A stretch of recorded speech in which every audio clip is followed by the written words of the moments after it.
estamos realizando entre el Grupo Interdisciplinario de Derechos Sociales y Políticas Públicas del Instituto Ambrosio Gioja, conjuntamente con la Red de Investigadores en Derechos Humanos del CONICET y la Universidad Nacional de Lanús, en donde estamos presentando con muchísima alegría un libro muy reciente, un libro que ha sido publicado por la editorial de Claxo, de descarga gratuita, y vamos a compartir por el chat también las formas de poder descargar y acceder a este libro sumamente interesante, un libro compilado por Victoria Candel, Laura Gotero y Verónica Jaramillo de la Universidad Nacional de Lanús, que el libro se titula Planes Nacionales en Derechos Humanos, Debates y Reflexiones sobre las Experiencias Latinoamericanas. Y este libro lo que toma es un tema realmente de agenda novedosa, y donde va trabajando sobre los planes y las distintas estrategias de planes nacionales de derechos humanos desde el año 2017 hacia el año 2020, y en ese caso es el caso del plan de Argentina, pero no solamente el caso del plan de Argentina, sino distintas instancias de planes a lo largo de la región y de distintos países. Y para hoy tenemos el gran honor de que en esta presentación contemos con la presencia de 4 destacados académicos, activistas en el campo de derechos humanos, que es el caso de la doctora Julissa Mantilla Falcón, en este momento en funciones de comisionada, el integrante de la Comisión Interamericana de Derechos Humanos, el caso de Enrique Azúa, quien es especialista también en el campo de derechos humanos, colega de Chile, autor de uno de los capítulos del libro, el caso de Remo Carlotto, embajador, representante especial para asuntos de derechos humanos en el ámbito internacional del Ministerio de Relaciones Exteriores de Argentina, también autor del capítulo vinculado al Plan Nacional de Derechos Humanos de Argentina, y la alegría también de la querida Victoria Candel, que es una de las editoras de este libro, que sin duda va a tener muchísimos ámbitos de aplicación. Ojalá sea bibliografía obligatoria en los cursos de derechos humanos. Todos quienes estamos aquí somos docentes, y la verdad que es una invitación, insisto, es un libro de descarga gratuita, vamos a compartir, pero además también estamos muy contentas con esta actividad de hacer una actividad interinstitucional entre nuestro grupo de investigación de la Universidad de Buenos Aires, de este Instituto Gioja, a quien agradecemos nuevamente la posibilidad de disponer de realizar esta actividad y todos los apoyos, de la Universidad Nacional de Lanús, y del equipo de trabajo en indicadores y educación en derechos humanos de la Red de Investigadores de Derechos Humanos e Investigadoras de Derechos Humanos del CONICET de Argentina. Así que sin más, tenemos una agenda realmente muy nutrida. Vamos a dar la palabra en primer lugar a Julissa Mantilla, a quien agradecemos muchísimo la posibilidad. Julissa no merece, al igual que todos, mucha presentación. Es una colega que ha trabajado fuertemente en términos de derechos humanos, pero abrió el campo en los estudios de enfoque de género. Tiene una larga tradición de trabajo en Perú, y tenemos el honor en toda la región de que Julissa integre y sea comisionada en la Comisión Interamericana de Derechos Humanos, y está realizando una labor realmente muy importante. Y queremos agradecerla especialmente en este momento de extrema tensión, y también eximirle en el momento que tenga que retirarse debido a una agenda muy complicada que, como todos sabemos, en este momento está transitando en la región. Julissa, muchísimas gracias y te doy la palabra. Muchísimas gracias, Laura. ¿Me escuchan bien? Porque estaba teniendo problemas con internet. ¿Todo bien? Perfecto, gracias. Perfecto. Bueno, inicio con un saludo a cada una de las personas que me acompañan acá en este panel, y sobre todo a las personas que se están conectando. Para mí es un gusto siempre participar en estos espacios. Cuando Laura me escribió hace un tiempo para invitarme, me dijo, no sé si te acordás de mí, y yo le dije, siempre. Así que muchísimas gracias por la invitación, y además por la comprensión de que me ha permitido empezar. Además de ser comisionada y primera vicepresidenta, también quería destacar que soy relatora para Argentina. Así que para mí es un gusto también poder estar en la presentación de esta obra, que, como decía bien Laura, me parece que es importante tener como referente, como una fuente bibliográfica para la docencia, pero también para la investigación, y es un poco lo que quería comentar. Entonces, en ese marco quería un poco recordar cuáles son las funciones de la Comisión Interamericana. Estoy segura que ustedes los conocen, pero muchas personas tienen esta idea de que la Comisión solo recibe los casos, las denuncias y los pasa o no a la Corte. Y yo quería recordar cómo la Comisión, siendo un órgano principal de la OEA, es decir, que fue creado antes de la Convención Americana, antes que se estableciera el mismo sistema interamericano, en el artículo 106 de la Carta de la OEA ya se establece la necesidad de tener una comisión, cuyas funciones serían reguladas por una convención en particular. Y en ese artículo, y luego posteriormente en la Convención Americana, se establece como principal actividad o función la promoción, observancia y también la defensa de los derechos humanos. Y es así que la comisión, al momento de desarrollar esas actividades, es que inicia una serie de acciones que nosotros denominamos de monitoreo como primer parte. Y en ese monitoreo creo que el trabajo en políticas públicas y el aporte de esta obra es fundamental.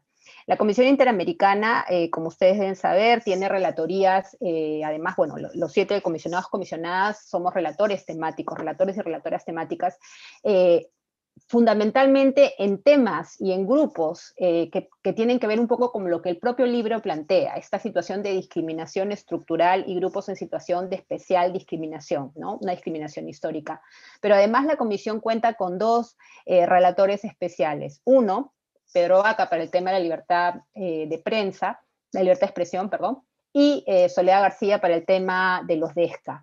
¿Y por qué quería mencionarlo? Porque el trabajo que hace la Comisión de Monitoreo, además de las medidas cautelares o además del sistema de petición y casos, es una labor que implica, por un lado, las visitas a los países, el tema de los informes, pero además la revisión de buenas prácticas, el llamado estado de la cuestión en determinados aspectos. Y es así que la Comisión, a lo largo de su trabajo y en las relatorías temáticas, ha identificado ciertos espacios y ciertos informes que ha priorizado. Y entonces yo quería comentarlo, antes de entrar un poco a los comentarios generales del libro, cómo en esa línea la Comisión Interamericana da un informe en el año 2018 que se llama precisamente Políticas Públicas y Derechos Humanos. Y el aporte de este informe, como les digo, más allá de ser un estado de la cuestión, de revisar lo que se tenía, de hacer una labor de comparación también, es establecer algo que parecería como esencial, pero que no todo el mundo tiene presente, cómo la política pública debe llevar un enfoque de derechos humanos. Y para eso la propia comisión establece con algunos principios básicos, ¿no? El esencial, el principio de igualdad y no discriminación, que pareciera ser que no se entiende en su real dimensión, y aquí quiero recordar dentro de los estándares interamericanos cómo la propia Corte Interamericana el año pasado, en su opinión consultiva 26, estableció como norma de jus cogens efectivamente el principio de no discriminación y el derecho de igualdad, y lo puso así en toda su dimensión para también entender y recordar a los estados la obligación que se tiene que al momento de darse una política pública tenga este enfoque de derechos humanos. El siguiente principio que la Comisión recuerda en su informe es el de la participación social, y esta participación sin duda debe ser diferenciada.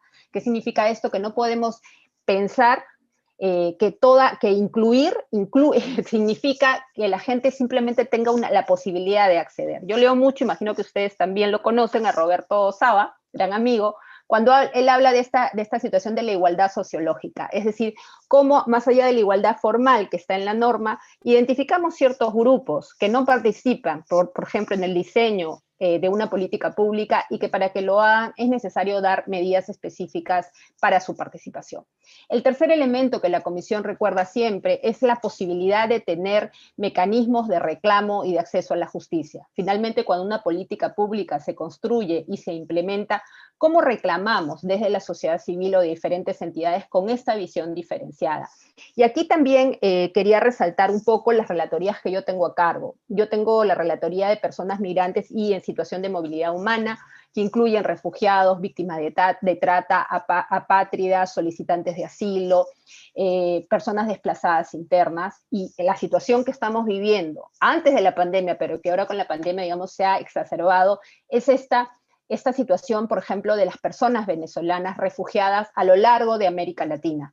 Pareciera ser entonces que es un problema solamente de las personas venezolanas o de Venezuela, y dentro de este trabajo de políticas públicas, y el COVID nos lo ha demostrado, es necesario incorporar también con esa visión particular y diferenciada a las personas en movilidad humana. Como yo siempre he dicho como relatora de migrantes, el COVID no pide pasaporte, ni pide documentos migratorios, ni pide régimen legal o oficial. El contagio puede darse a cualquier persona. Entonces, incorporar una perspectiva, por ejemplo, de personas migrantes en la política pública y también la posibilidad de participación social, como decía, es fundamental. Y la otra relatoría que tengo a cargo y que tengo que también recordar y agradecer mucho el trabajo que desde Argentina se ha tenido es el de las personas mayores. Toda la institucionalidad argentina en este sentido, pero además los aportes, las discusiones que se puedan tener es importantísima. La Convención de Personas Mayores es como de las últimas convenciones, ¿no? Entró en vigor en 2017. ¿Y por qué digo que es tan importante? Porque a diferencia de los tratados iniciales, menciona el enfoque de género, por ejemplo, desde el inicio, y menciona también algo que a mí me parece fundamental, que es el tema de un capítulo, el capítulo 5, que se llama la toma de conciencia, ¿no? La toma de conciencia de los estados para fomentar la valorización de la experiencia, ¿no? Cómo dejamos de pensar en las personas mayores como objetos exclusivamente de protección para reconocer su autonomía. Y esta convención, en el artículo 12, nos habla del tema del cuidado. Entonces ahí por eso cuando Laura dice si me olvido de ella, jamás, es por el enorme trabajo que ella y otras colegas han realizado. Y es importante cómo la convención reconoce este tema del derecho al cuidado, que es un punto de partida y que tiene que seguir desarrollándose más. Adicionalmente, el otro principio que la Comisión establece es el de la información, la transparencia y la rendición de cuentas. No puede haber una política pública exitosa que signifique simplemente la normativa o la asignación de recursos sin un acceso claro a la información y a una información diferenciada. Nuestros países, nuestros estados adolecen de unas fuentes, digamos, no solamente, más allá de que sean confiables o no, coordinadas, es decir, las diferentes entidades del Estado muchas veces tienen fuentes diferentes o fuentes y data aparentemente neutral, pero que en realidad lo que tiene es una falta de perspectiva diferenciada. Bueno, ya habíamos dicho cómo el tema de la importancia de los grupos en situación de discriminación estructural, y la Comisión lo ha dicho claramente, la inclusión de la perspectiva de género y de diversidad. Entonces, este informe que yo les comentaba brevemente del 2018 tiene como estos principios generales y luego algunos detalles particulares. Y cuando yo revisaba la obra que tan gentilmente me hicieron llegar, pensaba como dos cosas que quería ir comentando desde el inicio. En primer lugar, cómo se hace una referencia al COVID. A mí me parece fundamental esa referencia que se hace al COVID en la obra, porque si bien esta obra fue pensada evidentemente desde antes, poder incluir desde ya es un disclosure muy importante para el lector, para la lectora. O sea, saber hacia dónde está y cuál es el punto de partida y qué cosa está pensando. Y también me parece fundamental y novedoso, y lo agradezco mucho, la referencia al lenguaje inclusivo.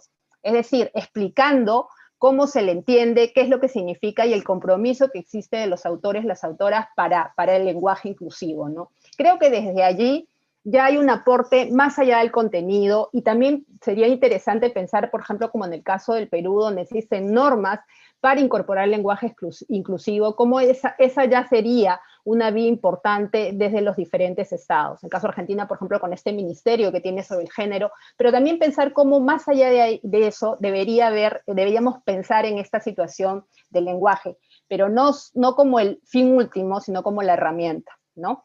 Entonces, cuando yo revisaba la obra, en primer lugar quería dar algunas líneas generales. Valoro mucho la obra por las diferentes perspectivas. Creo que es muy importante tener diferentes planes de diferentes estados, pero además diferentes perspectivas al momento de elaborarlas. Yo hice acá pues digamos, como revisando los temas que a mí me parecen fundamentales, pero que creo que son de gran utilidad para el trabajo de la Comisión Interamericana, y al ser para el trabajo de la Comisión implica el monitoreo y también eventualmente las peticiones que puedan llegar o las cautelares. El tema de educación, migración, participación de la sociedad civil, la relación entre derechos humanos y desarrollo, que es un punto interesante, ¿no? Se relacionan, pero no son lo mismo, ¿no? Y cuando, por ejemplo, pensemos en políticas de reparaciones, muchas veces los estados consideran que ya repararon a las víctimas porque construyeron un colegio o hicieron un hospital, cuando eso es parte de sus políticas públicas y no tiene que confundirse con la reparación. Y también valoro mucho la referencia al conflicto armado en el caso de la situación colombiana. Un conflicto armado tan complejo, tan complicado, que puede haber incluido un acuerdo de paz, pero que no implica que se haya necesariamente acabado toda la situación de violencia que ese país atraviesa. Para el caso concreto de movilidad humana, que evidentemente fue el capítulo donde más me detuve, valoro mucho también este trabajo diferenciado entre lo que es la situación de Ecuador, la situación de México y Estados Unidos.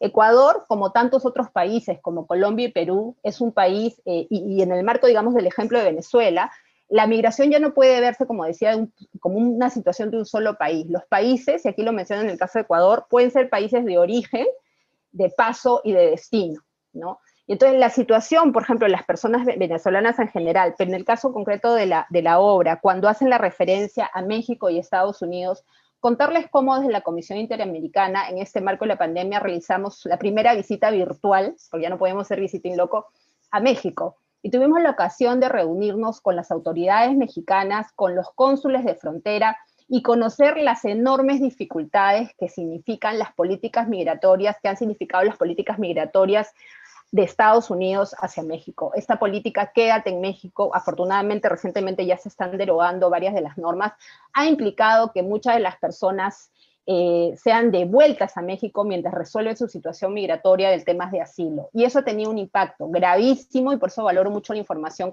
que se incluye aquí, un impacto gravísimo en las mujeres, ¿no? Sobre todo. El tema de la violencia sexual en las migraciones, el tema de cómo el paso en las extensiones migratorias pareciera a veces como una situación de privación de libertad.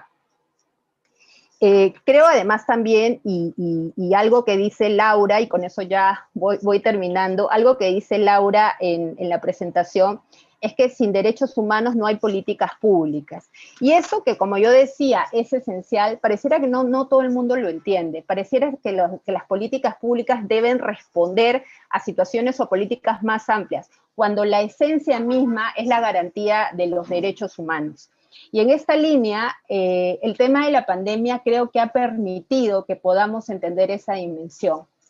Todos y todas estamos aquí conectados por Zoom, ¿no? Pero eso también nos habla de los privilegios que podemos tener y de las enormes brechas digitales que existen, por ejemplo, con poblaciones indígenas, con personas mayores.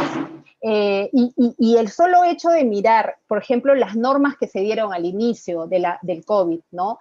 Las cuarentenas estrictas, los cierres de fronteras. Ni en las dictaduras más grandes se le prohibía a la gente salir de su casa. Entonces eso significa que el derecho a la salud, en primer lugar, nos recuerda este principio que ya sabíamos, ¿no? La indivisibilidad de derechos entre civiles y políticos y económicos, sociales, culturales y ambientales no era pura teoría.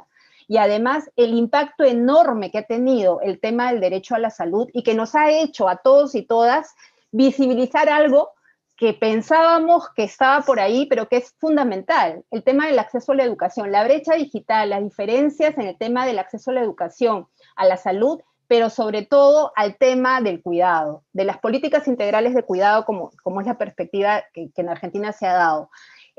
Nosotros y nosotras, pero sobre todo el caso de la distribución del trabajo de cuidado sin enfoque de género, hizo que las mujeres asumieran esa carga. Y está estadísticamente probado cómo se ha incrementado la violencia al interior del hogar, como cuando se decía antes que las mujeres querían trabajar desde su casa, se les decía que era imposible, que ni el Estado ni la empresa privada lo iba a poder soportar, y la pandemia demostró que sí se podía. Pero además el tema de la producción académica, que estadísticamente ha disminuido para el caso de las mujeres. Entonces, como decía Laura en la presentación del libro, sin derechos humanos no hay políticas públicas. En todo caso, lo que puede ser son intentos que nos van a llevar a desvirtuar y a no conseguir atender a las principales preocupaciones. Nosotros desde la Comisión Interamericana tenemos clarísimo esta visión diferenciada, este principio de igualdad y no discriminación, y esta lucha permanente para que la discriminación deje de ser, mejor dicho, para que el derecho a la igualdad deje de ser esta igualdad formal que se basa solamente en la ratificación de tratados o de normas internas, y que implique de una vez por todas una igualdad real, esa igualdad sociológica que tanto se necesita. Muchas gracias. Muchísimas gracias, Julissa, clarísimo, extraordinario, el panorama regional, muy buen inicio, además, estimulante para muchos de los temas que a continuación siguen. Ahora le vamos a dar la palabra a Enrique Azúa, que es autor de uno de los capítulos del libro, de este libro que tanto pondera Julissa en términos de todas las agendas que a partir de los planes se van abriendo. Enrique es licenciado en Educación y profesor de Historia por la Universidad de Santiago de Chile y es un especialista en derechos humanos y le agradecemos mucho la posibilidad de escucharlo. Adelante, Enrique, por favor. Muchas gracias, Laura. Saludos a todos y a quienes también están siguiendo esta presentación del libro a través del canal. Quería saludar también a María de los Ángeles Villaseca, que es con quien hicimos este artículo para este libro y que no ha podido estar presente ella. Bueno, el reconocimiento de que es un trabajo compartido y una reflexión compartida en torno al tema de mirar el primer Plan Nacional de Derechos Humanos de Chile. Un comentario general, me parece muy valioso este libro, desde una experiencia concreta. Hace relativamente poco, digamos, la Subsecretaría de Derechos Humanos de Chile, que es el organismo encargado de implementar el primer Plan Nacional de Derechos Humanos, solicitó al Instituto Nacional de Derechos Humanos asistencia técnica para la elaboración de la segunda versión del plan de derechos humanos. Yo estaba trabajando en el instituto hasta hace algunas semanas y digamos, como jefe de la unidad de educación, nos tocó asumir la tarea de prestar esta asistencia técnica. Y una de las tareas fue mirar planes nacionales de derechos humanos en la región. Y la verdad es que el acercamiento que tuvimos que hacer fue a través de las normas, a través de los planes mismos, pero no encontramos ningún texto, digamos, que hiciera una mirada actualizada sobre estos planes nacionales en la región. Si hubiéramos contado con un texto como este, nos habría facilitado bastante el trabajo.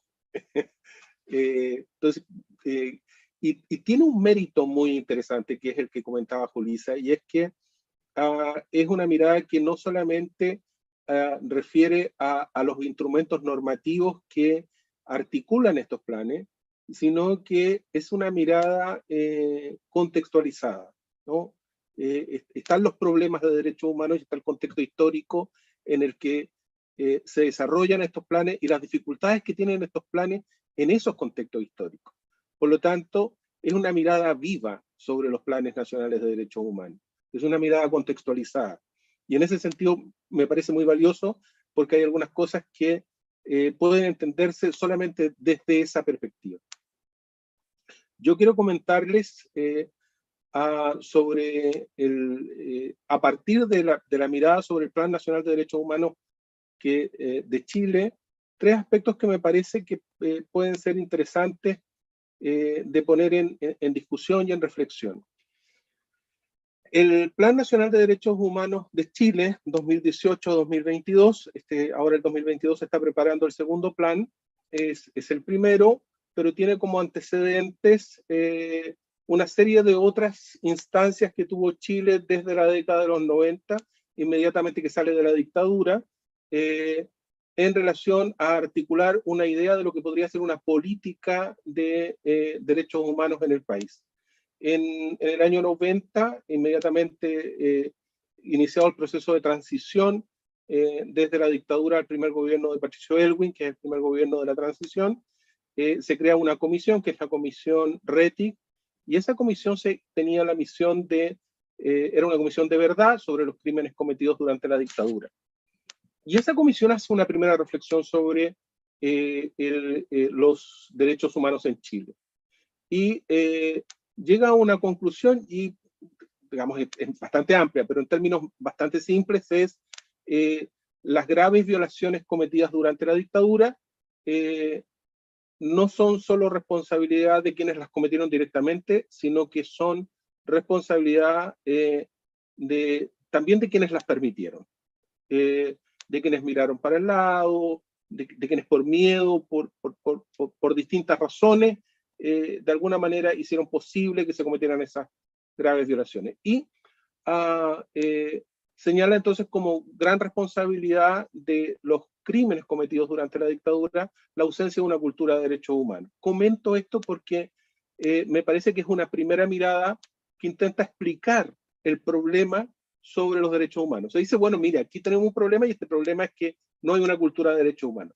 Y a renglón seguido, entonces, propone la creación de una institucionalidad de los derechos humanos, propone digamos, acciones de educación en derechos humanos, propone una serie de reformas tendientes a la transformación de esa cultura que había permitido entonces la violación a los derechos humanos. Esta idea es interesante porque precisamente en el plan actual, el que está terminando, lo que uno echa de menos es este elemento, que es precisamente la ausencia de la definición de un problema. ¿Cuál es el problema de los derechos humanos en Chile? Y eso pone una gran dificultad porque sin esa definición de un problema sobre derechos humanos, es muy difícil tener una definición sobre una solución. Y es muy difícil poder articular las acciones. Y este es el primer elemento entonces que uno echa de menos cuando mira el actual Plan Nacional de Derechos Humanos que está terminando, y aunque hubo algunos intentos de recoger diagnósticos y de construir alguna reflexión, no se logra llegar precisamente a una definición sobre el problema de los derechos humanos en Chile. Es decir, ¿cuál es ese problema? No es que no los haya, digamos, hay un conjunto de problemas sobre el tema de derechos humanos, pero no convergen estos problemas para constituir una mirada global que permita articular una política pública. Y aquí hay un tema que es importante porque una de las premisas básicas de este Plan Nacional de Derechos Humanos es que sea una política pública estatal. Y desde ese punto de vista, entonces, hay un elemento que pone en cuestión ese carácter de política pública, básicamente por la ausencia de esta definición. Una segunda premisa básica del plan, de este primer Plan Nacional de Derechos Humanos, es que sea un proceso participativo. Y la verdad es que tampoco lo logra plenamente. Y no lo logra plenamente. Bueno, hay algunas razones que explican esto. Uno podría decir que digamos, se contó con muy poco tiempo, unos 6 meses para la definición de este primer plan. Al mismo tiempo que se estaba elaborando el plan, la institución que tenía que implementarlo se estaba constituyendo a sí misma, se estaba contratando a la gente, se estaba, desde las cosas básicas y elementales que tiene que hacer una institución cuando se instala, digamos, haciendo muchas tareas, digamos, en conjunto. Pero yo diría que de fondo hay dos elementos que son claves, me parece, en los procesos participativos. Una es que haya un Estado que facilite, que promueve, que incentive la participación, y por otro lado, una sociedad civil organizada, empoderada e interesada en hacerlo. Yo diría que en este caso no encontramos ninguno de los dos elementos con mucha claridad. Entonces eso dificulta efectivamente que haya una participación masiva en el proceso de construcción de este primer Plan Nacional de Derechos Humanos. Hubo encuentros regionales, participó gente, pero poca, fue escasa. Y durante el proceso de implementación la participación ha sido muy exigua. No hemos tenido una participación muy abundante en seguirlo. Es curioso esto porque en Chile este proceso, y aquí viene el contexto histórico, se da en medio de una intensa movilización social que tiene como clave, digamos, los derechos humanos. De hecho, digamos, el centro de las masivas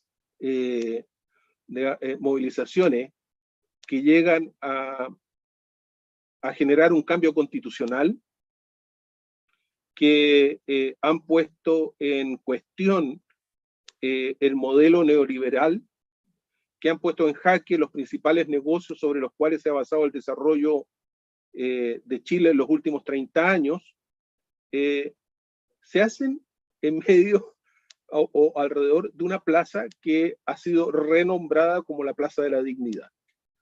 Entonces, es curioso que este elemento clave, ¿no?, que es la dignidad, que es central en todo este proceso de movilización, y que todas las movilizaciones desde el 2006 en adelante se han hecho sobre la base de demandas en términos de derechos humanos, no se expresa con la misma fuerza en la construcción de un plan nacional de derechos humanos.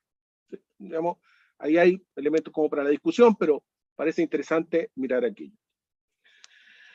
Para no pasarme del tiempo, hay un tercer elemento que también constituye una premisa básica de este plan nacional, que es basado en estándares de derechos humanos. Y aquí hay una reflexión que me parece que es importante hacer sobre qué entendemos por estándares. Hemos venido teniendo una reflexión con Male sobre esto durante varios años, y hemos llegado a la noción comprensiva de que cuando estamos hablando de estándares, nos estamos refiriendo al conjunto de compromisos que el Estado tiene en relación a, digamos, derechos humanos en función de algún tema en particular. Digo esto porque, a ver, Chile tiene, le son aplicables a Chile hoy día, digo hoy día, diciembre del año pasado, 250 instrumentos internacionales.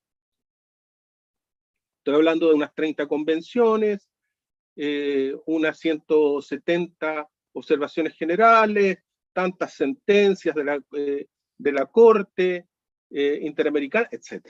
¿No? 250 instrumentos internacionales. Entonces, cuando estamos hablando de estándares, estamos hablando de los compromisos que surgen de esos 250 instrumentos. No es un instrumento en particular, o es una norma, o una recomendación, sino que es un conjunto de compromisos. Y ese es un conjunto de compromisos que se viene desarrollando durante 70 años. Es decir, es un proceso, una construcción histórica, ¿no? Por lo tanto, es un conjunto que ha surgido en base a distintos intereses, movilizaciones, presiones, activismo a nivel internacional, estoy diciendo, y en distintos contextos históricos. Quiero decir que ese conjunto de compromisos es un conjunto desarticulado de compromisos, y que por lo tanto el estándar es la construcción articulada de ese compromiso. Necesitamos un foco para mirar esos compromisos y poder desde esa manera tratar de entender qué surge de aquello. Eso no es algo que ocurrió en la construcción de este plan. Digamos, hay una idea, digamos, de basarse en estos estándares, pero se toman un conjunto de referencias y compromisos también sin poder tomar en cuenta con una intencionalidad y con una mirada articulada cuál es ese conjunto articulado de compromisos que podemos articular, digamos, para poder entender, bueno, qué es lo que existe, cuál es la referencia que el sistema está dando para una determinada situación. Me parece que estos tres elementos, es decir, una definición adecuada de un problema, una participación que pueda efectivamente vincularse con los movimientos sociales del país y una mirada intencionada sobre los estándares, puede favorecer de mejor manera una construcción de una política pública, que en definitiva es una política pública de unas políticas públicas. Es una mega política pública, porque el plan en sí es una política, pero a su vez debe vincularse con el conjunto de las otras políticas públicas en las cuales debe estar presente el enfoque de derechos humanos. Si ello no ocurre, entonces no logramos construir organizadamente el proceso. Me parece que en la segunda versión de este plan, hoy día hay un equipo que puede tener mayor experiencia en poder construir una política teniendo en consideración estos elementos que puedan ayudar a una mejor elaboración, un mejor diseño. Lo dejo hasta ahí. Gracias. Muchísimas gracias, Enrique, muy claro, muy interesante, la mirada también de los esfuerzos contrapuestos en relación a aquellas debilidades mayores que se perciben en la construcción de este plan o esta primera experiencia y la continuidad junto con la situación actual de Chile, así que muchísimas gracias. Quiero saludar especialmente a Verónica Jaramillo, otra de las coordinadoras del grupo, del libro que está aquí, que se sumó. Ahora le damos la palabra a Remo Carlotto para el caso argentino. Remo es representante especial para asuntos de derechos humanos en el ámbito internacional del Ministerio de Relaciones Exteriores de Argentina. Adelante, por favor. Bueno, muchas gracias. Es un placer poder compartir este espacio y poder articular y difundir este trabajo que viene a relevar los planes nacionales de derechos humanos y poder, a partir de las experiencias, de los éxitos y los errores que tienen en su aplicación los distintos instrumentos y las distintas formas en que tratamos de estructurar y construir políticas públicas en materia de derechos humanos, poder compartir experiencias.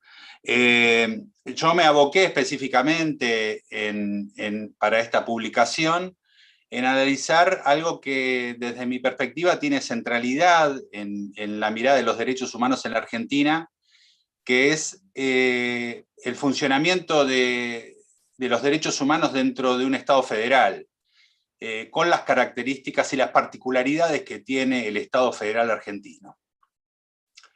Este análisis lo hago primero realizando una revisión histórica.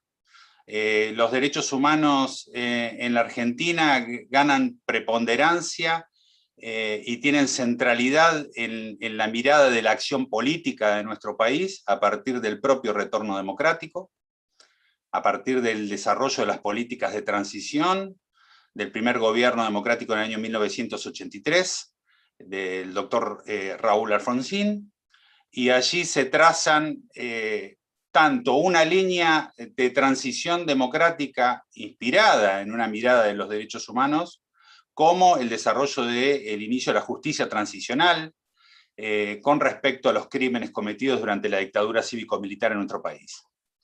El doctor Alfonsín asume la presidencia bajo un discurso que plantea que la democracia, el retorno a la democracia en nuestro país, viene a plantear que con la democracia se come, se educa y se cura, que la democracia es la garantía de derechos esenciales del conjunto de la población, y a su vez plantea, a través del inicio del juzgamiento de los responsables de crímenes de lesa humanidad y expresado en el juicio a las juntas militares, una señal muy clara en materia de juzgamiento de las responsabilidades y de la resolución de los conflictos de graves violaciones a los derechos humanos y de crímenes de lesa humanidad en el marco de juzgamiento en tribunales ordinarios de estos delitos.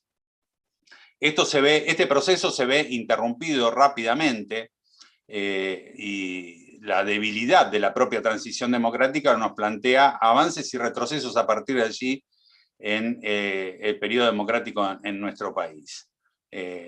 Desde la construcción de legislaciones de impunidad a indultos presidenciales con el segundo periodo constitucional del presidente Menem, se obtura el proceso de acceso a la justicia con respecto a estos crímenes, y también se empieza a estar en juego el otro proceso de transición democrática expresado de que con la democracia se come, se educa y se cura, sino que empieza a partir de la aplicación de las recetas neoliberales en la Argentina en el inicio de la década del 90, a realmente producirse una continuidad del proceso de destrucción del aparato productivo, de pérdida de garantías y derechos del conjunto de la población, que se había desarrollado entre el periodo 1976 y 1983, implementado por la dictadura cívico-militar.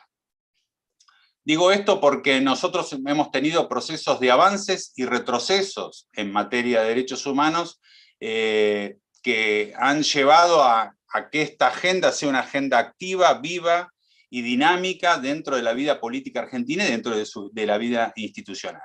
Entonces, esto se fue expresando en distintos instrumentos que el Estado argentino fue llevando adelante, tanto de las acciones de gobierno como en la generación de estructuras de carácter permanente. Se creó áreas iniciales de derechos humanos que recogieron los informes de la verdad que se expresó a través de la Comisión sobre Desaparición de Personas. Se conformó primero una dirección de derechos humanos, después una subsecretaría de derechos humanos, una secretaría de derechos humanos con rango de Secretaría de Estado, que es la que perdura hasta el presente en el desarrollo de la cara visible y puntual de las políticas públicas en materia de derechos humanos en nuestro país. Este camino y este devenir tuvo una expresión de consolidación a partir del año 2003, donde tal vez se retoma allí, después de la crisis institucional y económica que tuvo la Argentina en el año 2001, se retoma a partir del año 2003 la idea de resolver las deudas transicionales de la Argentina. Y se empiezan a implementar una diversidad de políticas públicas, no solamente vinculadas a los procesos de memoria, verdad, justicia, reparación y no repetición en materia de derechos humanos vinculados a los crímenes de la dictadura cívico-militar, sino la construcción de una agenda de políticas públicas de carácter transversal vinculada a que en cada una de las acciones políticas del Estado se implementen y se lleven adelante bajo la impronta de los derechos humanos y de los propios valores incorporados en la Constitución Nacional Argentina en la reforma del año 1994 y la aplicación de estos instrumentos como política real y efectiva en cada una de las acciones llevadas adelante por los gobiernos, pero buscando este camino de convertirlas en políticas de Estado. Esto es importante para marcar cuál ha sido el camino llevado adelante a partir del desarrollo de las políticas públicas desde el gobierno central, desde el gobierno nacional. Esto se vio refrendado y replicado en el desarrollo de las políticas públicas en las provincias con distinta intensidad y de manera diversa. Entonces podemos llegar acertadamente a la conclusión de que en la Argentina, de acuerdo al lugar del territorio donde se habite, no se garantizan los derechos de la misma manera, sino que existen diversidad de garantías y diversidad de intensidad en el desarrollo de las políticas públicas, y esto es parte del conflicto que desde mi perspectiva debemos analizar en profundidad. La implementación del primer Plan Nacional de Derechos Humanos durante la gestión del presidente Mauricio Macri, desde mi perspectiva está llevado adelante desde una mirada de carácter centralista, ¿no? Desde una mirada que contemple la diversidad de la realidad federal y la diversidad de conflictividades que se presentan.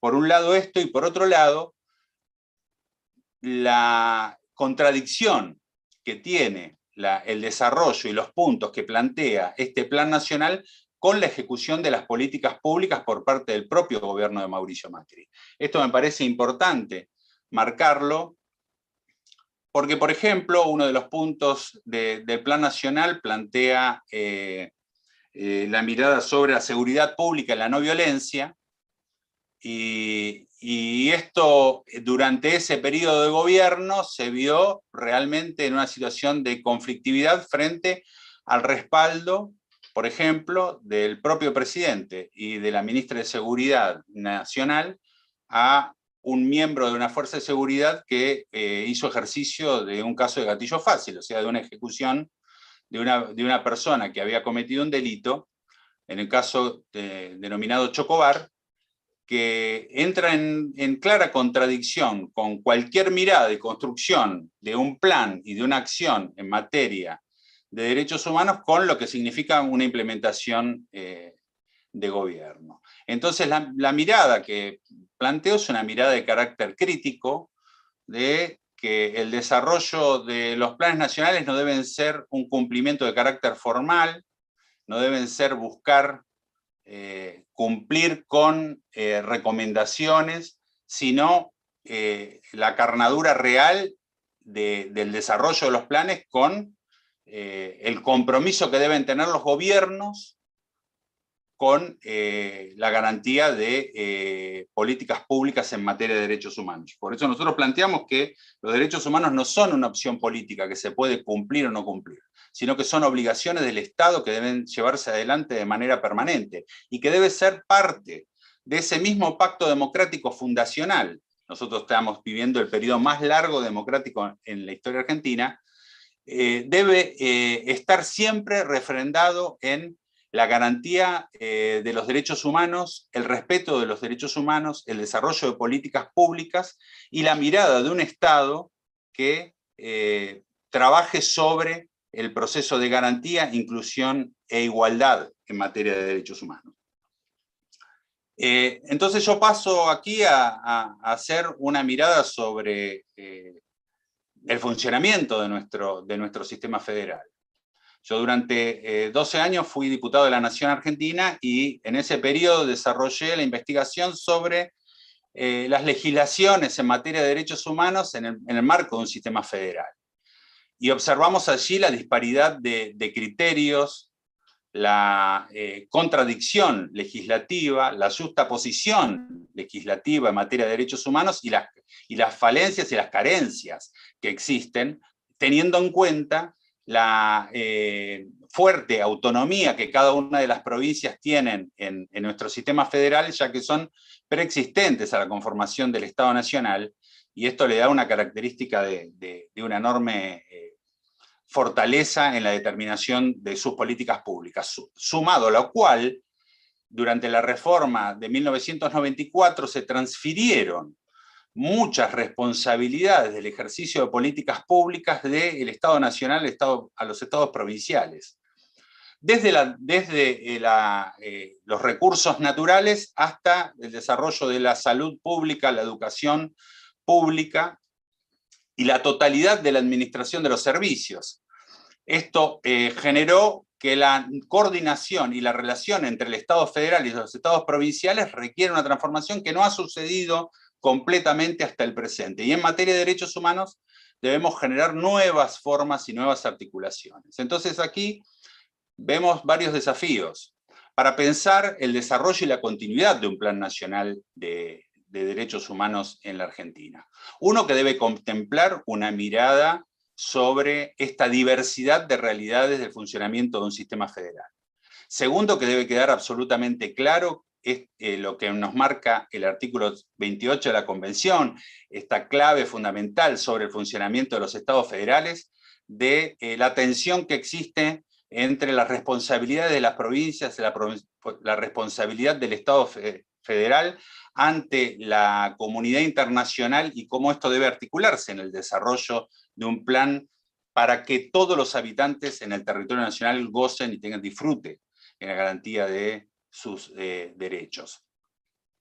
Y esto requiere tener una mirada, desde mi perspectiva, innovadora, que no es, y que es avanzar de no solamente tener estructuras formales y reales y efectivas en materia de derechos humanos, como pueden ser las áreas específicas, secretarías, subsecretarías, direcciones de derechos humanos vinculadas a los estados provinciales, al Estado Nacional y a los estados municipales en Argentina más populosos, sino el hilvanado de las políticas en todo el territorio, bajo algunos criterios que de mi perspectiva son centrales. Por un lado, que la mirada de los derechos humanos debe ser interpoderes para convertirla efectivamente en una política de Estado pública. Esto significa el compromiso de que los derechos humanos deben estar desarrollados tanto en el funcionamiento de nuestro servicio de justicia, para garantizar plenamente el acceso a justicia de todos y todas en todo el territorio. Pensemos que cada una de las jurisdicciones argentinas tiene su propio sistema de justicia, su propio sistema legislativo, y obviamente su propio sistema ejecutivo. Entonces, esta articulación debe ser una articulación interpoderes que debe fortalecer los vínculos, el desarrollo, el conocimiento, la capacitación y la formación de los agentes públicos en materia de derechos humanos. Esto es así porque el traspaso de responsabilidades entre los distintos poderes lleva muchas veces a no dar respuesta de fondo a cada una de las demandas que se van presentando y a cada una de las conflictividades que nuestra sociedad va viviendo. Por otro lado, debe ser de carácter interministerial. Debemos mirar en las estructuras del Estado que los derechos humanos deben estar atravesando cada una de las políticas públicas y cada una de ellas debe hacerse en clave de derechos humanos. Entonces, yo pongo algunos ejemplos en este sentido, que en la Argentina, por ejemplo, la modificación del sistema previsional, de un sistema de capitalización, bajo lo que era la denominación de las AFJP, o sistemas de capitalización, a la vuelta a un sistema de carácter solidario, planteó hacer esta mirada en clave de derechos humanos y desde una mirada de inclusión y de garantía de derechos de las personas mayores. Esto tiene una enorme importancia porque es modificar un criterio de la interpretación del salvataje individual de las personas mayores al momento de convertirse en trabajadores que pasan al sistema jubilatorio, a pensarlos desde una mirada integral de acceso a derechos de las personas mayores. Entonces la Argentina pasó a tener un sistema de carácter inclusivo, no solamente en términos de acceso económico de las personas jubiladas y pensionadas, sino del acceso a la salud y el acceso a multiplicidad de derechos para estos sectores. De la misma manera, vinculado a lo que se denomina salario familiar, correspondiente a los hijos de los trabajadores, el desarrollo de la asignación universal por hijo como un proceso también de acceso a derechos a los hijos de los trabajadores y trabajadoras desocupados o que se encuentran en situación de informalidad laboral. Esto también estuvo imbuido en una interpretación y en una mirada en clave de derechos humanos. Por eso es de enorme importancia que los derechos humanos no estén circunscriptos a cumplir formalmente con tener un área específica dentro del Estado Nacional, que sin ninguna duda es importante para el desarrollo de las políticas públicas, sino que debe estar atravesada en el conjunto de las políticas públicas que se llevan adelante por parte de nuestros estados. Y el otro punto es la mirada de carácter, para un estado federal como el nuestro, de carácter interprovincial. La acción debe contemplar el intercambio de experiencias y el acompañamiento del desarrollo de las políticas públicas comparadas entre cada una de las provincias. Porque no es que existen buenas y correctas políticas públicas solamente en el desarrollo de las políticas nacionales y que las provincias van detrás de este camino, sino que existen muy buenas y excelentes experiencias de desarrollo de políticas públicas por parte de cada una de las provincias, y esto debe ser parte de un intercambio, de un fortalecimiento, de lo que denominamos, o lo que yo denomino, un sistema federal de derechos humanos. Esto significa generar un camino hacia la coordinación para garantizar que en todo el territorio nacional se desarrollen las políticas públicas de materia de derechos humanos y se garanticen los derechos humanos de los habitantes, vivan donde vivan. Debo decir que toda esta interpretación no debe ser una interpretación aséptica y formal sobre el desarrollo de las políticas públicas. Las políticas públicas están directamente imbuidas con la discusión de algo que afecta no solamente a la Argentina, sino afecta a toda la región, que tiene que ver con el proceso de desigualdad que existe. Y si nosotros no generamos un proceso de inclusión y de igualdad, estos caminos se van a convertir sí en caminos formales.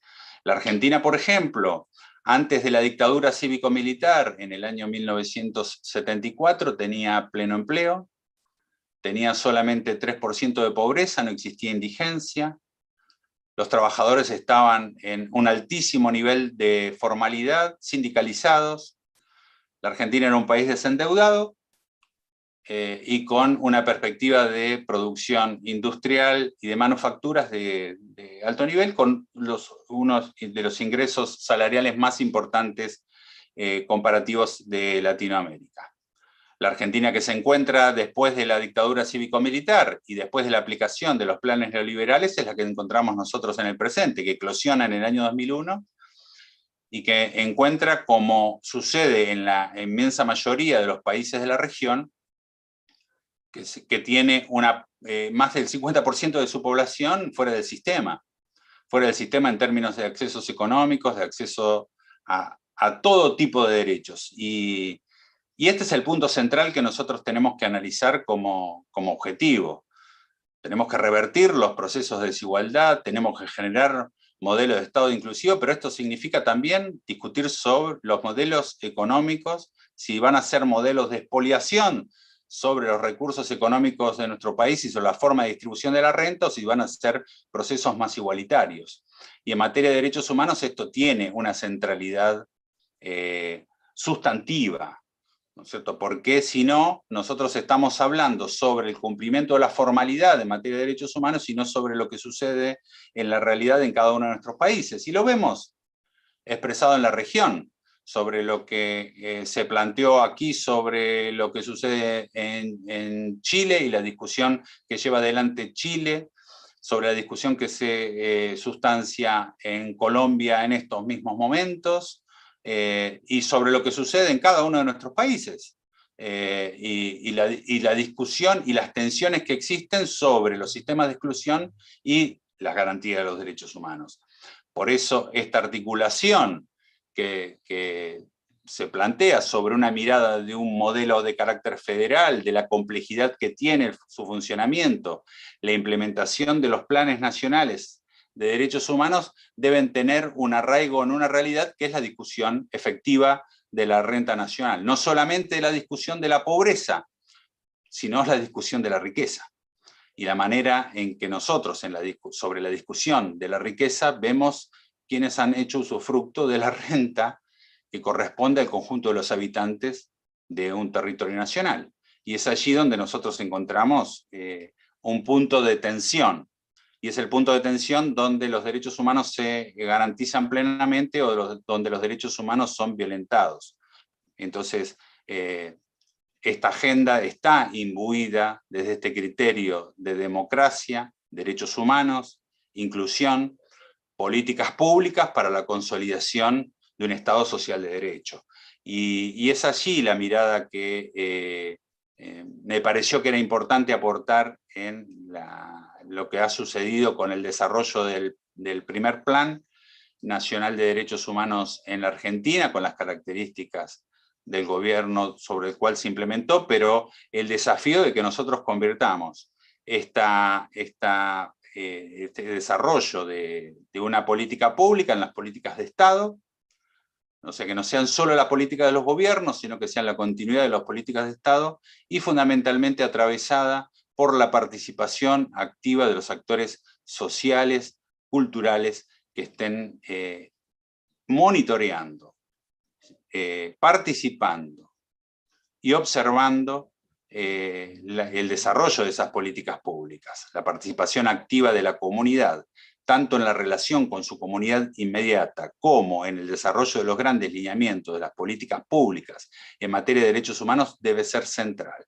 Desde mi perspectiva, uno de los ámbitos centrales para esa participación debe ser el ámbito legislativo, donde se expresa la pluralidad política y donde se trazan lineamientos centrales en el desarrollo de las políticas públicas de largo aliento y de las legislaciones correspondientes, como es la experiencia que se ha llevado adelante a lo largo de los años en Brasil, de la convocatoria de las organizaciones de la sociedad civil, de los actores que están en conflicto social, a generar un ámbito de debate y participación donde el resto de los poderes del Estado concurren y participan en trazar agendas participativas y fundamentalmente en la construcción del monitoreo, que es parte de un debate central de construir estados receptivos a las demandas y no estados reactivos. Por eso es tan preocupante cuando nosotros vemos que frente a la demanda y al reclamo social pacífico, la respuesta de los estados es ver cuál es la estructura represiva que va a aplicar sobre ellos y no cuáles son las demandas que tienen que satisfacer de esos sectores. Por eso me parece que este es un aporte, tal vez desde una perspectiva esencialmente política, mirando cómo la articulación y el recorrido sobre el territorio diverso como es la realidad de la Argentina, nos invite a que podamos mirar esa realidad profunda que viven y que llevan adelante los habitantes, vivan donde vivan en nuestro territorio. Y eso es parte de un debate pendiente, de esta construcción que se ha llevado adelante desde el retorno democrático hasta el presente, con avances y retrocesos a lo largo de los años. Creo que estamos ante una etapa donde debemos pegar un salto que no signifique solamente generar estructuras, sino ver cómo nosotros articulamos esto en el desarrollo de las políticas públicas de manera integral en los tres poderes del Estado. Muchas gracias. Muchísimas gracias, Remo, por esta perspectiva, esta evaluación sobre el plan en Argentina, en clave federal, que es siempre tan importante. Y ahora le damos la palabra a Victoria Candel, una de las editoras, organizadoras de este libro, de esta obra. Victoria, además de una querida colega y amiga, es investigadora y profesora del Instituto de Justicia y Derechos Humanos de la Universidad de Lanús, y también es profesora de esta casa del Departamento de Desarrollo Docente. Adelante, Victoria, por favor. Bueno, muchísimas gracias. Gracias a quienes me antecedieron en la palabra por sus palabras. Bueno, lo que yo preparé para presentar un poco es comentarles un poco cuál fue el espíritu del libro, cuál fue la motivación que nos llevó a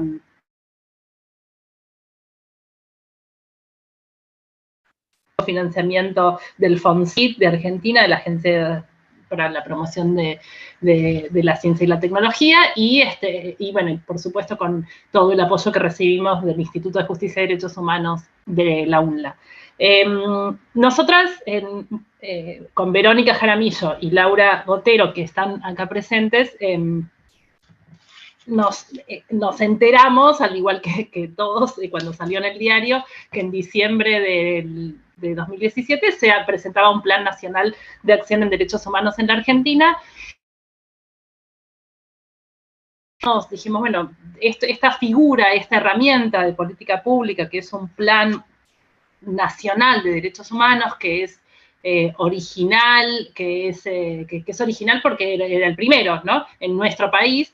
Bueno, ¿qué es? ¿De dónde viene? Nos preguntábamos, ¿hay experiencias en otros países? ¿Hay experiencias internacionales relacionadas con esta herramienta? Y además, bueno, nos interesaba un poco, recuperando lo que decía Remo, pero también lo que decía Enrique y también lo que decía Julisa antes, bueno, nos interesaba ver un poco qué había en el medio, qué hay en la brecha en el medio entre lo que enuncia el plan y la realidad concreta, ¿no? O sea, digamos, si van por los mismos carriles, si van por carriles distintos, cuál es el aporte del plan. Bueno, entonces ahí empezamos a pensar un poco en cómo analizar desde una perspectiva crítica, porque estamos en la universidad y porque nos interesa tener una distancia crítica respecto a este objeto de estudio.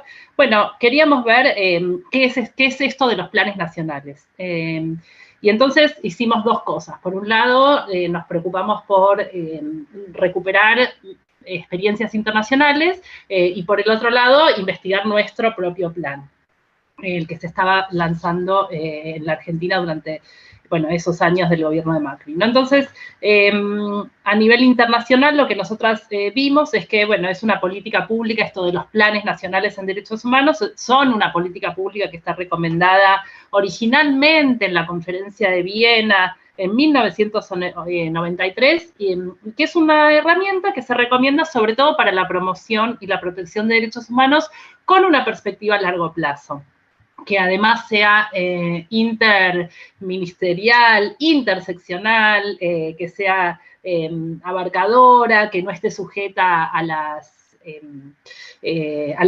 pendulaciones, a los cambios de gobierno, ¿no? Que sea una perspectiva a mediano largo plazo. Eso por un lado. Y además, un poco recuperando también cosas que dijo Julissa y que las encontramos en los manuales, porque estuvimos revisando también los manuales que había creado el Sistema Internacional para instar o instruir a los países para que hagan sus planes nacionales. Bueno, ahí vimos algunas cosas, como por ejemplo que los planes, según estos manuales, los planes sirven para transversalizar perspectivas, para operar en el mediano y largo plazo, como dije,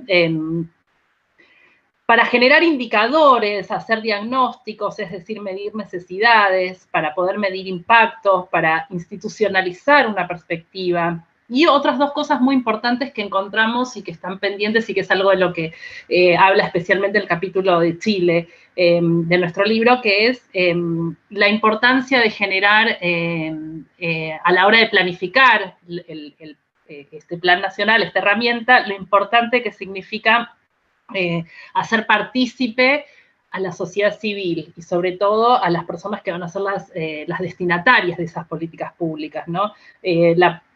La participación de la sociedad civil en la construcción de esta herramienta es un punto fundamental que no siempre ha estado presente, como lo vimos después cuando trabajábamos con los casos concretos de los diferentes países a los que les fuimos a preguntar. Vimos que esta recomendación y esta idea tan fundamental de construir de manera colectiva el diagnóstico y la recomendación y la propuesta de política pública no siempre estuvo presente o tan vivamente presente la presencia de la sociedad civil. Y por otro lado, otra cosa que sucede con los planes nacionales, o que vimos que sucedió en algunas experiencias concretas, es que los planes nacionales generales sobre derechos humanos han generado también, o han invitado a la configuración, a la confección de planes específicos sobre educación, en algunos casos, sobre derechos humanos y empresas, sobre violencias, o sea, hay países que luego de haber confeccionado, o al mismo tiempo, o algunos, digamos, tomando esta idea de Plan Nacional de Derechos Humanos, han confeccionado planes específicos.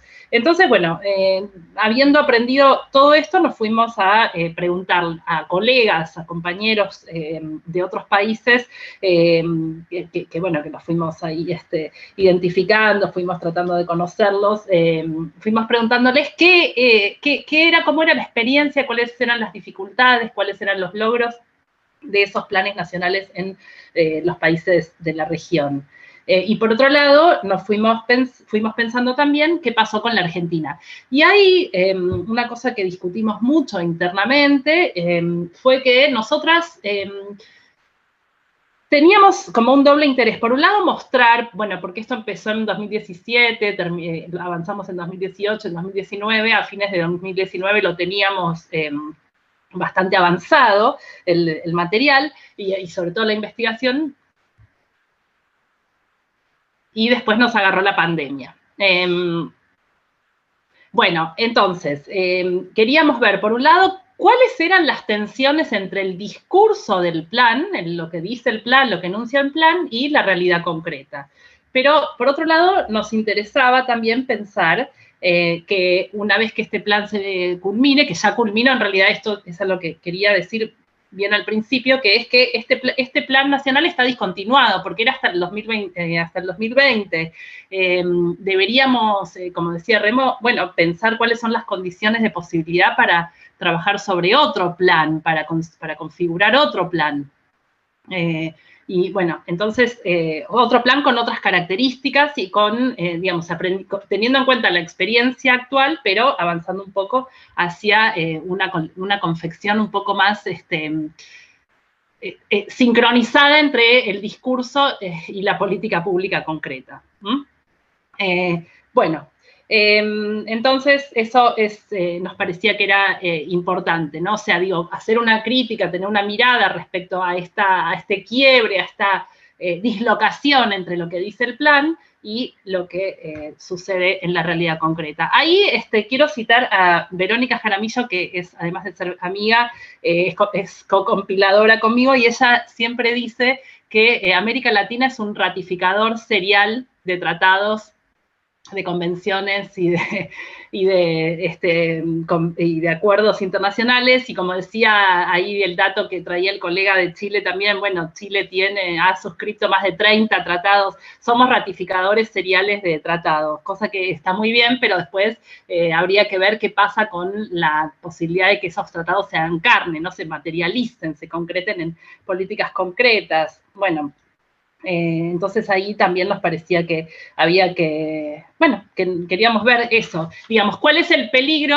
y otra cosa que también lo dijeron varios de los autores del libro, cuál es y lo dijo recién Remo también, digamos, existe un peligro que tiene que ver con que este tipo de herramientas puedan usarse como para generar agrados y simpatías en el sistema internacional, pero que tengan poco impacto a nivel interno, ¿no?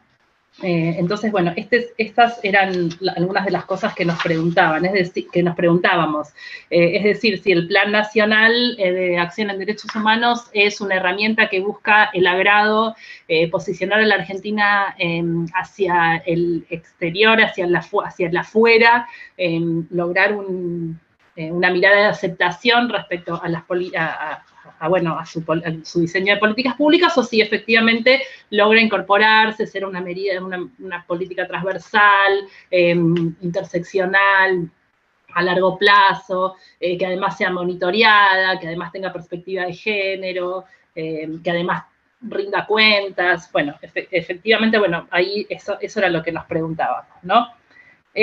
Bueno, respecto del libro, entonces, como conclusión de esta investigación sale este libro. Este libro tiene 10 capítulos sobre América Latina y 5 capítulos sobre la Argentina. Yo voy a tratar en 2 minutos de comentar muy brevemente de qué trata cada capítulo, porque quiero con esto simplemente hacer un gran agradecimiento a quienes nos dieron su tiempo, su experiencia, su paciencia también, porque, bueno, por supuesto los tiempos se alargaron, no eran los que preveíamos, este libro lo tendríamos que haber terminado mucho antes, así que por todo eso quiero agradecer, pero sobre todo porque aprendimos, cuando nosotras recibíamos los textos, aprendimos mucho de nuestros compañeros autoras y autores. Entonces, solamente yo quisiera, a ver si con esto, por ahí invitar a que lo lean, a que vean el material. Entonces, por eso digo, bueno, voy a comentar un poquito de qué va cada uno de los capítulos, pero muy, muy brevemente. El trabajo de Laura Pautazzi nos enseña la importancia de construir indicadores, es el primer artículo del libro. El de Laura Pautazzi nos enseña a construir, a mirar, a entender la importancia, la centralidad de contar con indicadores, no solamente que permitan hacer un diagnóstico, sino también que monitoreen procesos, es decir, no solo tener la foto, sino tener como una película, ¿no? Como una noción a lo largo del tiempo respecto de cómo se van impactando y cómo se van implementando las políticas públicas, y ella lo trabaja tomando, bueno, por supuesto, el registro de las indicaciones que da el sistema internacional y el sistema interamericano, y aborda la cuestión de la perspectiva de género, ¿no? Sobre Brasil hay y después tenemos una parte que es de casos latinoamericanos. Les decía, hay 10 capítulos en el libro. Hay 2 capítulos sobre Brasil.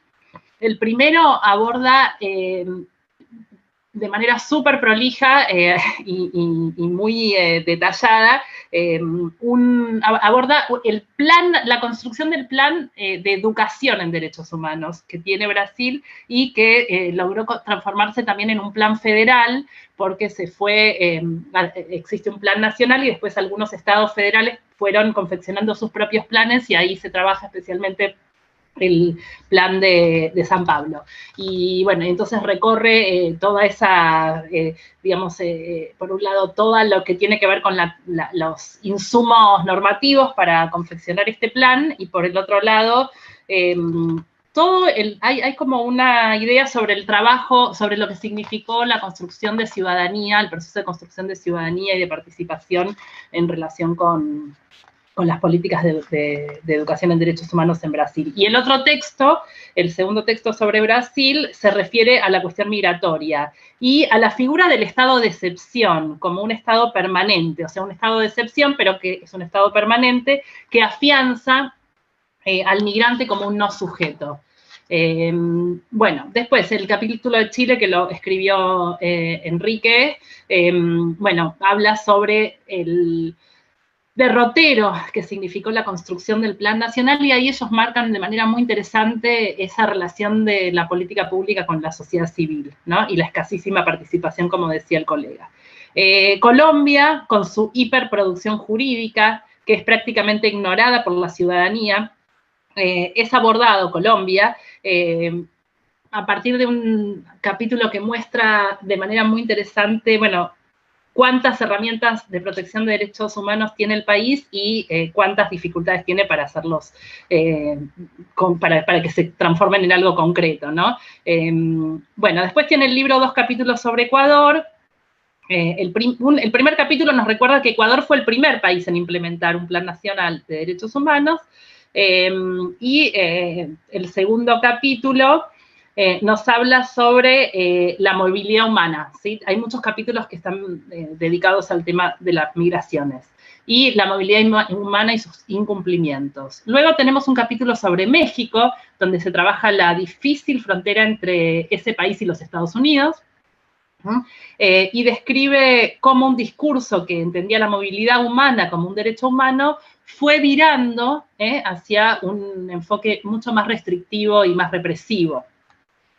Después hay un capítulo sobre Perú, que analiza varios planes, porque hay algunos países que, como contaban en el caso de Chile, hay algunos países que han reconfigurado, reeditado sus planes nacionales. Perú va por su tercer plan, y ahí se detiene especialmente en trabajar el eje de los pueblos indígenas y de las personas migrantes. Y luego hay un capítulo de Uruguay que habla no de un plan nacional, sino de un plan nacional en derechos humanos, que se aprobó de manera bastante reciente, hace un par de años, y cuentan ahí cómo fue la construcción colectiva y consultada para la hechura de este Plan Nacional de Educación en Derechos Humanos que sigue vigente. Bueno, después, sobre Argentina, lo que decidimos cuando trabajábamos también en nuestro equipo de investigación fue que efectivamente este plan nacional tenía una cantidad enorme de ejes y de asuntos sobre los que se ocupaba. Nosotros trabajamos algunos de esos ejes. Trabajamos el eje de salud, el eje de educación, el eje de acceso a la justicia, el eje de personas migrantes, y otro eje que tiene que ver con lo que ellos ahí en el plan llamaban la construcción de una cultura de derechos humanos, un pluralismo cultural, ¿sí? Entonces, en todos esos en los 5 capítulos de la Argentina, nos dedicamos con especialistas, autores, compañeros, colegas y amigos a, bueno, preguntarnos qué pasaba con estos ejes que acabo de nombrar, ¿sí? Por ejemplo, como decía Remo, el plan tuvo, ¿no? Digo, hablo en pasado porque es un plan que ya se discontinuó, que ya caducó. Bueno, el plan tuvo un discurso respecto, por ejemplo, a las personas migrantes y al derecho humano a migrar, ¿no? Tenía ese discurso, pero por otro lado, nosotros observábamos en la política pública una enorme restricción, un enorme retroceso que afectó muy particularmente a las personas migrantes. Entonces esas incongruencias las tratamos de trabajar en el texto. Lo mismo con el discurso sobre el pluralismo cultural, sobre la valoración de la diversidad y después, cómo, digamos, esa valoración de la diversidad puede correr el riesgo de de generar estigmas, de generar lo que no busca o discursivamente no busca, que es formas de discriminación y de exotización, ¿no?, del otro. Así que bueno, de eso nos ocupamos. El plan tiene también una cosa que es interesante, que fue mencionada anteriormente, que es la propuesta, al menos discursiva, de abordar o proponer la necesidad de trabajar sobre un cambio cultural, sobre la construcción de una cultura sobre los derechos humanos. Y bueno, y ahí entonces nos preocupamos un poco por pensar, bueno, ¿qué significaría un cambio cultural? ¿Cómo se construye una cultura de derechos humanos, de aceptación y de ser hospitalario con un otro, aun cuando el otro sea muy, muy otro? Bueno, ¿cómo hacerlo? Ahí nos preguntábamos un poco cómo hacerlo y cómo hacerlo desde la educación. Decía también hay un capítulo sobre salud, un capítulo sobre acceso a la justicia, y es interesante, por ejemplo, el capítulo de acceso a la justicia, porque si bien uno puede, digamos, desde el plan uno podría, o desde el discurso, o desde la noción de acceso a la justicia, uno podría pensar que el acceso a la justicia es un concepto que tiene que ver con el acceso a derechos, con una noción amplia de derechos, de acceso a políticas sociales, sobre todo, o sea, algo que desborda solamente lo jurídico.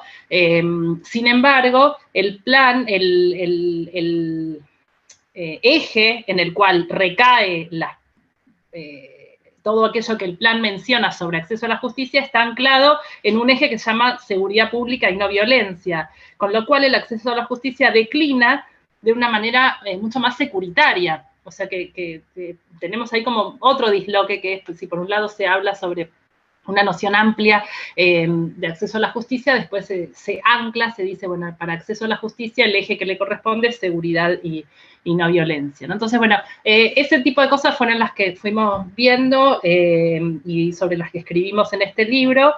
Dado que este plan, para el caso de Argentina, ya finalizó, el desafío para los próximos trabajos, porque eso es lo que estamos haciendo ahora con mis colegas, pensar, bueno, ¿cómo seguimos, no?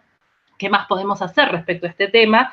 Entonces, el desafío para los próximos trabajos será plantear cómo debería ser un nuevo plan y cómo debería ser su confección, su diseño, o sea, cómo hacer para que el plan no sea, porque esto es algo que también trabajamos mucho en los capítulos, que el plan no solamente sea sobre los derechos humanos, o sea, no solamente hable o refiera sobre políticas de derechos humanos, sino que su metodología, su forma de diseño, su forma de implementación también abarque o contemple el enfoque de derechos, ¿no? Para que no se, digamos, para poder lograr una mayor articulación entre la metodología, el enfoque, el proceso y el contenido concreto de la política pública. Así que eso es lo que nosotras buscamos hacer en el libro. Esperemos haberlo logrado. Y bueno, quedan invitados, invitadas a verlo, a leerlo, y estamos a disposición por si, no sé, si podemos entablar un diálogo, ampliar, profundizar. La verdad es que una cosa que nos interesa mucho con mis compañeras compiladoras es, bueno, pensar en cómo darle continuidad, ¿no? Es decir, bueno, cómo construir, cómo avanzar sobre una transversalización del enfoque y de la política pública en materia de derechos humanos. Y bueno, ya vuelvo a agradecer muchísimo a los autores y autoras que participaron y nos ayudaron mucho. Muchísimas gracias, Victoria. La verdad que es sumamente interesante el panel porque hemos podido tener todas las miradas, la mirada de esto que refleja el texto, pero además también miradas más actuales de las agendas. Siempre esto nos pasa con el momento de la escritura y de la hechura de los libros y el momento actual en el cual esa agenda se va completando mucho más. Estamos sobre los últimos minutos, tenemos muchas felicitaciones dentro del canal de YouTube y en el chat, así que queremos transmitirles a las editoras y a los autores que nos acompañan aquí. Nuevamente las disculpas de Julissa Mantilla porque tuvo que retirarse por asuntos de urgencia de la Comisión Interamericana. Pero antes de cerrar, nos gustaría darle la palabra a Verónica Jaramillo, que es la otra de las coordinadoras de esta obra, para compartir sus impresiones también. Verónica, adelante, por favor. No, solo muy cortito, agradecerles la hospitalidad en el Gioja y bueno, compartir este espacio nos parece muy, muy importante, y poder hacer como esas actividades en conjunto para nosotros es súper enriquecedor, y poder escucharles y bueno, como poder compartir estos pareceres. Saber que alguien más que nosotras leyó el libro es un montón, así que realmente nada, como que muy agradecidas de estar en este espacio, y que nos presten un poco también la oreja para estas cuestiones que a nosotras nos convocan. Y bueno, ya llevamos varios años detrás de intentar entender estas cuestiones, y como queriendo sacar algo porque nos parecía que realmente hacía falta. Como decía Enrique, habían pocas cuestiones que analizar cuando arrancamos como a darle la mirada regional, a poder mirar cómo comparativamente los planes se construían. Entonces, nada, fue una experiencia muy enriquecedora con todos los compañeros de la región. Siempre poder mirarlo en perspectivas es muy, muy, realmente te da otro panorama, otra perspectiva, así que realmente agradecer a todas las autores, las autoras, y nada, a Laura por este espacio, siempre tan generosa con nosotras, así que no mucho más que agradecerles. Gracias a vos, Verónica. Quiero recordar que esta es una actividad que organizamos conjuntamente, y esto creo que también es virtuoso, este camino de apropiarnos de los trabajos de investigación, apropiarnos en el sentido de empezar en esta discusión, y es una actividad que hicimos conjuntamente entre el Grupo de Trabajo Interdisciplinario de Derechos Sociales y Políticas Públicas, con sede en el Instituto Gioja, a quien volvemos a agradecer la hospitalidad, pero además también con el Instituto de Justicia y Derechos Humanos de la Universidad Nacional de Lanús, de donde pertenecen las editoras del libro, y también el eje de trabajo en indicadores, acceso a la justicia y educación en derechos humanos de la Red de Derechos Humanos del CONICET.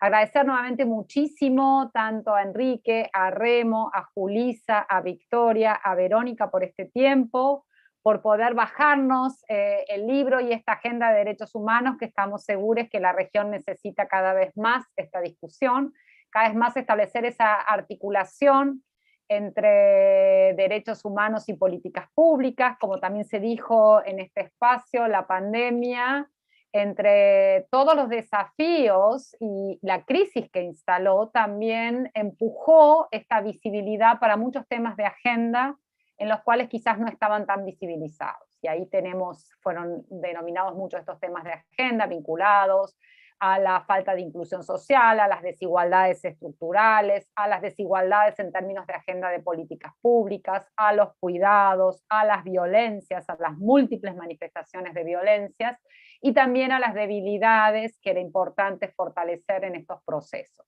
Esas desigualdades estructurales previas a la pandemia lo que ha hecho, insisto, ponerlas en agenda, y ahora tenemos el desafío de esa construcción, que al menos a nuestro equipo no nos gusta llamarle la nueva normalidad, porque no nos gustaba la normalidad previa, veníamos trabajando, y creo que todas las exposiciones van en esa dirección, y el libro invita a repensar, y las exposiciones que tuvimos aquí fueron muy claras, problemas vinculados a las migraciones, a las movilidades, a los estallidos sociales en la región, los desafíos que también en paralelo durante la pandemia se activaron, como el proceso constituyente en Chile, y otras miradas que también es importante que queden consolidados este enfoque de derechos humanos, que es no solamente un desafío, es una obligación que los estados, entonces para romper con la ratificación serial, la adopción serial, y estos consensos que adoptamos, este consenso de la agenda ODS de no dejar a nadie atrás, o de los consensos y de los monitoreos efectivos que dentro del sistema interamericano se están realizando, como el monitoreo que lleva adelante el grupo de trabajo para el análisis de los informes del Protocolo de San Salvador, o el grupo de expertas de la Convención de Belén do Pará, que han incorporado un gran desafío de tener monitoreos con indicadores concretos, es decir, con evidencia empírica, abren numerosas formas de participación que es importante darle curso. Entonces estamos ante obligaciones, estamos ante efectivamente avanzar sobre este campo de las políticas públicas, y este texto es una invitación extraordinaria. Les recordamos que está disponible para bajarlo en descarga gratuita, para que circule, para que sea texto dentro de todos los cursos. Como dijimos al inicio, somos todos docentes y ojalá lo distribuyamos mucho. Y agradecerles nuevamente a todos, y bueno, como dijo Victoria, seguimos pensando en esta construcción colectiva. Así que muchas gracias. Muchísimas gracias. Buenas noches. No, gracias a todos ustedes por el